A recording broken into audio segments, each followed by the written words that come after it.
lateral direita, Varela não começou bem ainda, Royal teve uma boa atuação, mas também ainda está devendo. Como é que você está observando não só o Ayrton Lucas, mas essas posições aí dos dois lados? Posição que exige mais fisicamente. O time tá mal fisicamente. Esse milagre seria se tivesse um lateral jogando muito ali. Tudo tá muito batendo nessa tecla. Eu queria falar muito rapidamente sobre uma coisa que toda hora se fala aí no chat, que o Felipe é monotático. As pessoas têm que entender uma coisa. Quando a gente fala de um time taticamente, quando se fala assim, o time joga no 4-2-3-1. O que é o 4-2-3-1?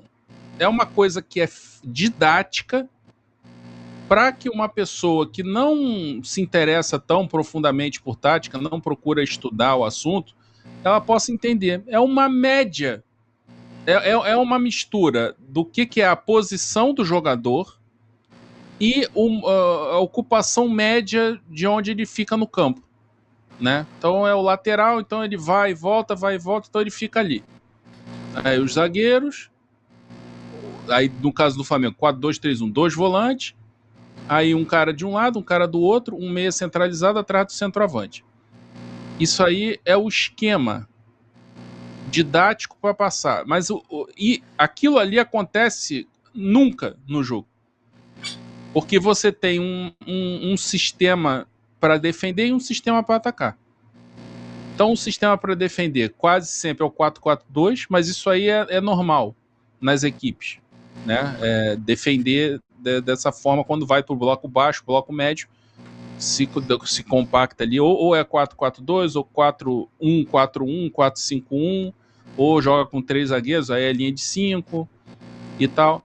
Essa é a defesa. E quando ataca, aí é que é a questão, ainda mais um time como o Flamengo, que tem uma proposta de jogo ofensiva, tem a obrigação de atacar quase sempre, porque os adversários não jogam de peito aberto com o Flamengo quase sempre entra como favorito, mesmo jogando fora de casa. Ali é que a coisa muda. Ali é que tem que ter a variação. Porque é o momento em que é a maior parte do tempo, é o momento em que o time tá com a bola, que o time tá atacando. E aí esse time do Felipe Luiz não é monotático, gente. Ele muda dependendo do posicionamento dos volantes. O volante pode estar no meio do zagueiro, o outro mais à frente, um ou lado a lado. Os laterais podem estar apoiando um pouco mais por dentro, um pouco mais por fora, um mais projetado, o outro mais ajudando na saída de bola. A característica dos jogadores, o que vai fazer aí, aquela coisa. Se o lateral está apoiando aberto, o ponta vai vir um pouquinho mais para dentro. Tem esse meia que circula, que parte do lado direito e que circula pelo campo. Quando joga o Carrascal é isso, quando joga o Plata é isso. Até quando joga o Luiz Araújo, esse meia, ponta pode vir como meia.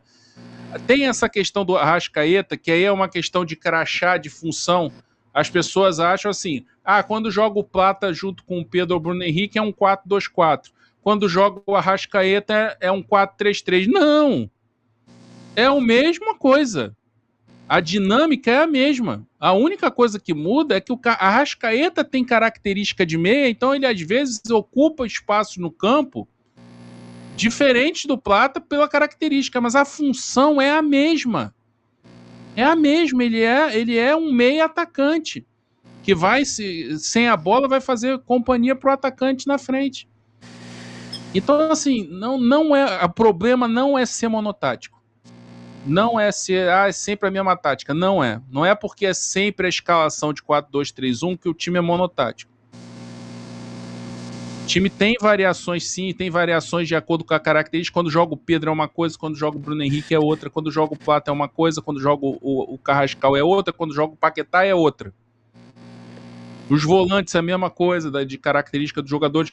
Nesse jogo aí, nesse jogo treino com Sampaio Corrêa, pela primeira vez ele jogou com um volante, 2 meias, Everton Araújo plantado, Paquetá de um lado, Carrascal do outro. E 3 na frente. E mais o Emerson Royal passando. Então o problema não é esse. A questão não é essa. Às vezes há uma insistência com o lateral direito. Por que o lateral direito tem que estar sempre como ponta? Isso fica marcado. e o lateral esquerdo sempre, por que não alterna? Mas ele já fez alternando jogo com o Racing no Maracanã, ele alternou o apoio dos laterais em alguns jogos já no início de temporada. Então a questão não é essa, gente. A questão é de execução, né? E muitas vezes a questão é a bola não entrar. Ontem, o Flamengo fez 2-0 em 2 ataques. Quantas vezes você lembra do Flamengo dominar totalmente o primeiro tempo, mas massacrar, finalizar um monte de vezes, e o primeiro tempo acaba 0-0? E muitas vezes o Flamengo se complicou por causa disso. Meus amigos, o Flamengo, acho que eu vou discordar aí do André. O Flamengo tem sido um time que tem jogado com os mesmos jogadores, troca os mesmos jogadores, né? A tática do Flamengo, o esquema tático, mantém-se o mesmo, mesmo trocando alguns jogadores. E isso, na minha opinião, tem feito com que nossos adversários conheçam melhor o time do Flamengo. Na minha opinião, o Felipe Luiz ele precisa mudar, né? Ele precisa mudar o esquema tático do Flamengo para que possa surpreender, né? Haja uma surpresa a cada jogo. Isso não é mudar para um outro esquema, mas sim estudar, né? Essa é a palavra correta. Estudar o adversário a cada jogo, pegar cada jogo, ver como é que o adversário joga, como ele vai também se comportar com o Flamengo, porque no Maracanã aqui, todo mundo se comporta de se fechar e sair no contra-ataque.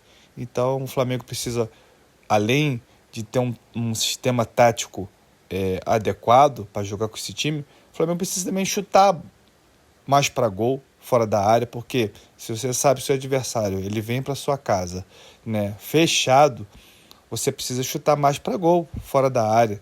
Você precisa bater melhor um escanteio, você precisa bater melhor uma falta, tentar fazer um gol de falta.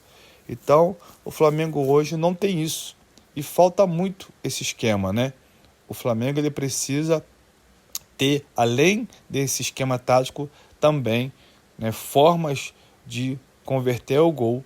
E, claro, precisa também, urgentemente, contratar um atacante, porque o Pedro está jogando mal, e quando o Pedro também se machuca ou sai, não tem ninguém para fazer gol, porque o Plata tem alergia a gol, só o Cebolinha que converte o gol, né? Esse é o vídeo e a análise de hoje, galera. Espero que vocês tenham gostado. Compartilhe, se inscreva no canal e deixe aí os seus comentários aí.